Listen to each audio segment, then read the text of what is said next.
सभी को राधे राधे। अपनी आज की जो शैली है वो है अलवर शैली, जो कि जयपुर शैली से ही अलग हुई है 1775 में। और किसके शासनकाल में? राव राजा प्रताप सिंह के शासनकाल में। और अलवर शैली है वो सबसे ज़्यादा अंग्रेज़ों से प्रभावित है शैली मानी जाती है। डायरेक्ट क्वेश्चन बनता है अलवर शैली जो कि सबसे ज़्यादा प्रभावित थी। उसके आगे है कि जो प्रताप सिंह है जिनके शासनकाल में ये जयपुर से अलग हुई, तो उनके समय के जो चित्रकार है वो है शिव कुमार और डालू राम। इम्पोर्टेंट है। एक तो अपन ने डालू देखा था, जो अपन ने देखा था कोटा शैली से जिनका संबंध था, और ये है डालू राम। ठीक है, वो जो डालू अपन ने देखा था वो चित्रित रागमाला सेठ से संबंधित थे। ठीक है, तो डालू राम वो भित्ति चित्रण में दक्ष थे। ये जो दो कलाकार है शिव कुमार और डालू राम, ये जयपुर से अलवर आए। ठीक है, प्रताप सिंह के उपरांत बख्तावर सिंह आए। ठीक है, अपने को ऐसे याद नहीं रखना, लेकिन ये याद रखना है कि इनके शासनकाल में कौन चित्रकार थे और कौन से चित्र है वो बनाए। ठीक है, तो शिव कुमार और डालू राम याद रखिएगा। फिर बख्तावर सिंह के शासनकाल में चंद्र सखी और बख्तेज के नाम से बख्तावर सिंह काव्य रचना स्वयं करते थे। ठीक है, चंद्र सखी और बख्तेज के नाम से, इम्पोर्टेंट है। और दान लीला इनका एक महत्वपूर्ण ग्रंथ है, ये डायरेक्ट पूछ सकते हैं।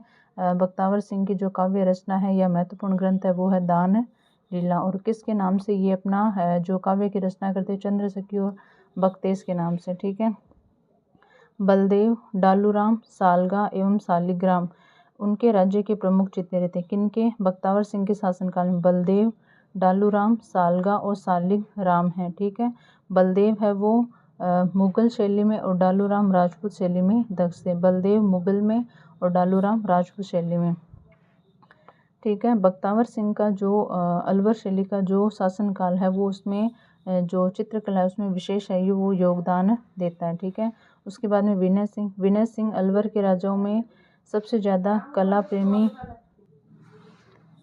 विनय सिंह है वो सबसे ज़्यादा कला प्रेमी और कला पारखी हुए। ठीक है, ये याद नहीं रखना, आपको ये याद रखना है कि जो अलवर की चित्रकला के उत्कर्ष में उनका वही जो स्थान है जो मुगल चित्रकला में अकबर का। यहाँ पर इनका कंपेयर किससे कर दिया? अकबर से, कि अकबर के काल में चित्रकला का जितना उत्कर्ष था उतना ही यहाँ पे अलवर में है वो विनय सिंह के शासनकाल में रहा है। ये इम्पोर्टेंट है कि सचित्र पुस्तक, ठीक है, मतलब पुस्तक है उसमें सचित्र मतलब वर्णन के साथ चित्र भी है। लिपटवा पटचित्र ये अब तक नहीं आए, ये याद रखिए। लिपटवा पटचित्र इंग्लिश में स्क्रोलो याद रखिए, क्योंकि हिंदी इंग्लिश कुछ भी पूछ सकते हैं। और यही कारण है कि गुलाम अली जैसे सिद्ध कलाकार, आगा मिर्जा देहलवी जैसे सुलेखक और नत्था सिंह दरबे जैसे जिल्द साजों को राज के सम्मान देकर दिल्ली से बुलाया गया। ठीक है, किनके शासनकाल में? विनय सिंह के शासनकाल में। सचित्र पुस्तक, लिपटवा पटचित्र ये डायरेक्ट याद रखिएगा। गुलाम अली चित्रकार है, आगा मिर्जा देहलवी लेखक है और नत्था सिंह दरवेश ये जिल्द साज है। इनको कहाँ से बुलाया गया? दिल्ली से वो बुलाया गया है। यहाँ पे आगे अगर याद रखिए तो ये दुर्गा सप्तशती याद रखिएगा। ठीक है, ये इसका चित्रांकन अब याद रहे, जैसे दुर्गा सप्तशती का भी है, रामायण भागवत ये कुरान का भी यहाँ पे है वो सुलेखन है। ठीक है, फिर आगे देखिए, विनय सिंह ने शेख जादी की गुलिस्ता की पांडुलिपि को बलदेव और गुलाम अली से चित्रित करवाई। ये याद रखिएगा, शेख सादी की गुलिस्ता शासनकाल किसका है? विनय सिंह का है। ठीक है, किसने? बलदेव और गुलाम अली, याद रखिएगा। बलदेव और गुलाम अली जो चित्रकार है उनका संबंध है विनय सिंह से। ठीक है, ये यहाँ पे वेरी वेरी इंपॉर्टेंट, किसमें? ईरानी, मुगल और जयपुर इन तीनों का शैलियों का वो समन्वय है। वेश्या के चित्र पहली बार अलवर शैली में ही बने हैं और एक बेसलो चित्रण। ठीक है, ये याद रखिएगा। बेसलो चित्रण मतलब चित्रों पर बॉर्डर। ठीक है, वेरी वेरी इंपॉर्टेंट है। बेसलो चित्रण, लिपटवा पटचित्र।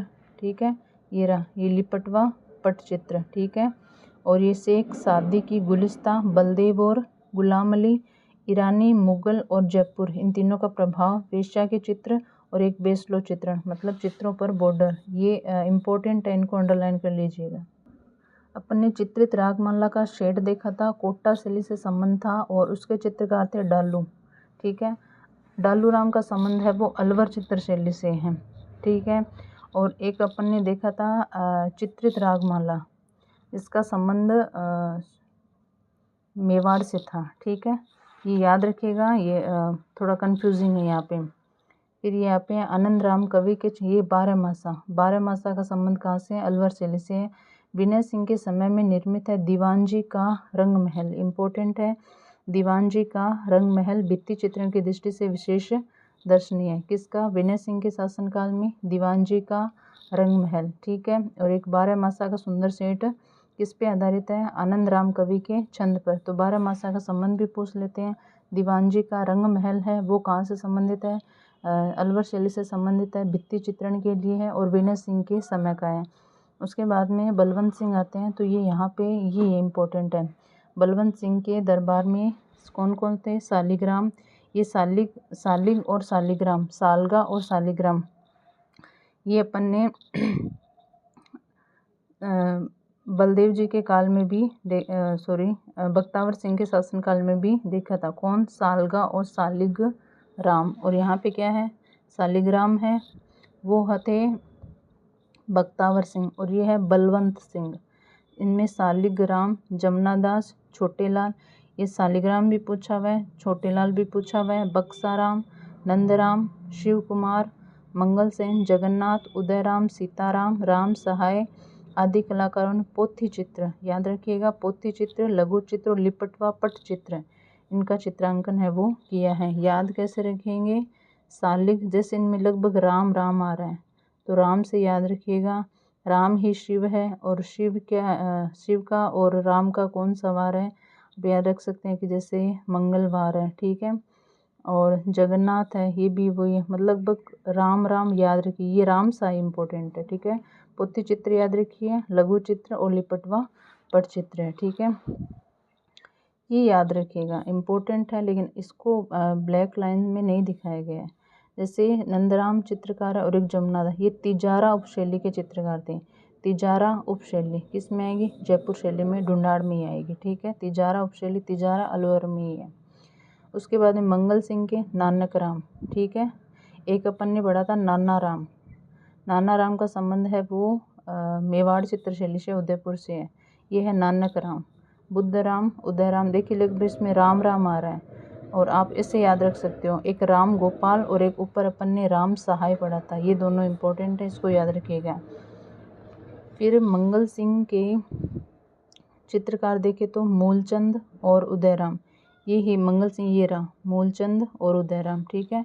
ये प्रसिद्ध चित्रकार रहे हैं, और ये हाथी दांत के फलक पर सूक्ष्म चित्रण है वो किया है, ये याद रखिए। हाथी दांत के फलकों पर सूक्ष्म चित्रण का संबंध है वो मंगल सिंह के शासनकाल से है। चित्रकार है वो मूलचंद और उदय राम। आप इसको लगभग 2 या 3 बार सुन लोगे ना तो ये आपको याद है वो हो जाएंगे। उसके बाद में मंगल सिंह की मृत्यु के बाद में कौन आता है? जय सिंह, ठीक है। ये फिर यही राम गोपाल है, राम प्रसाद है, जगमोहन, ये राम सहाय नेपोल अपन ने ऊपर है वो देख लिया था, ठीक है।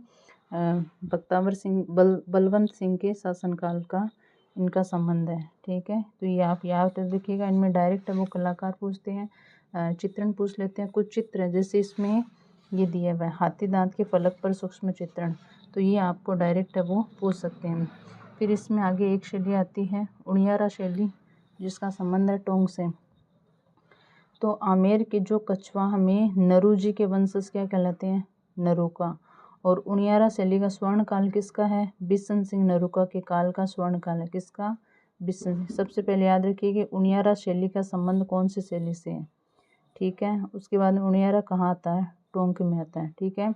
और इसके जो स्वर्ण काल है वो किसका है? बिशन सिंह नरूका का, ठीक है। आगे यहाँ देखिए कि ये जो यहाँ पे है राव राजा सरदार सिंह, धीमा, मीरबख्श, काशी, राम, लखन और भीम, ये क्वेश्चन यहाँ से डायरेक्ट उठा है।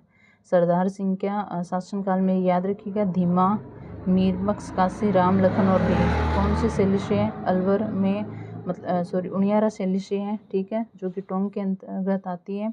और इसमें सरदार सिंह याद रखिएगा, इनका शासनकाल है राव राजा 5वीं पीढ़ी है, और ये कलाकार इनके नाम याद रखिए। ये यहाँ पे very very important, Mirbakhsh, Ram, Sita, Lakshman और हनुमान जी के चित्र वो बनाए हैं। फिर ये एक लाइन और इम्पोर्टेंट यहाँ पे कि नगर पर जहाँ बूंदी शैली का प्रभाव है, ठीक है, नगर पर, वहीं उनियारा के जो रंग महल के चित्रों में बूंदी और जयपुर शैली का प्रभाव है। ठीक है, नगर पर किसका प्रभाव है? नगर पर है बूंदी शैली का। और उनियारा के जो रंग महल के चित्र है उस पर बूंदी और जयपुर। ये क्वेश्चन अभी आया था शायद फर्स्ट ग्रेड में कि रंग महल के चित्रों पर नगर या इसको लेके बना था बूंदी और जयपुर। डायरेक्ट भी पूछ सकते हैं कि उनियारा शैली पर किसका प्रभाव है, तो बूंदी और जयपुर चित्र शैली। और प्रमुख चित्रण देखें तो दशावतार, ऊंट, शेर और हाथी, ये इम्पोर्टेंट है, आप इनको ऐसे कैसा है वो कर लेना। आगे अपन बात करें शेखावाटी शैली। तो शेखावाटी शैली में आपको पता है सबसे ज़्यादा जो भित्ति चित्रण है उनका संबंध है वो शेखावाटी शैली से है। किसका? भित्ति चित्रों का। अगर इसके प्रारंभ की बात करें तो कहाँ से कहाँ तक है? 19वीं सदी के मध्य से लेकर 20वीं के प्रारंभ तक। ठीक है, मतलब यहाँ से इसका जो प्रारंभ है वो शुरू हो जाता है। ठीक है, कहाँ कहाँ पे देखने को मिलती है भित्ति चित्रण? नवलगढ़, रामगढ़, फतेहपुर, लक्ष्मणगढ़, मुकुंदगढ़, मंडावा, बिसाऊ आदि स्थानों पर। मतलब ये सीकर और झुंझुनू वाला पोर्शन है। ठीक है, शेखावाटी में ये आता है चूरू, सीकर और झुंझुनू। और इसमें ये इम्पोर्टेंट है, देखिए फतेहपुर स्थित गोयनका की हवेली, उसमें एक चित्र है जिसमें कृष्ण की 8 गोपियों का एक हाथी के रूप में सुंदर भित्ति चित्र मिलता है। तो ये इम्पोर्टेंट है। गोयनका की हवेली में कहाँ है? फतेहपुर में। और कृष्ण की 8 गोपियों का किसके रूप में? एक हाथी के रूप में।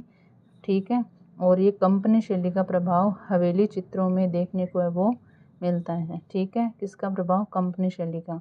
तो आज अपन ने अलवर शैली कर ली, उनियारा शैली टोंक कर ली, और एक शेखावाटी शैली है वो 3 कर ली। आप इन सब वीडियो को देखिएगा, 2 या 4 बार सुनेंगे, या फिर इसको आप एक बार अगर शॉर्ट में कुछ नोट डाउन करोगे तो आपको ज़रूर से याद हो जाएगा। आप कोई और भी टॉपिक पढ़ना चाहते हो तो आप मेरे को कमेंट बॉक्स में कमेंट करके वो बता सकते हैं। राधे राधे।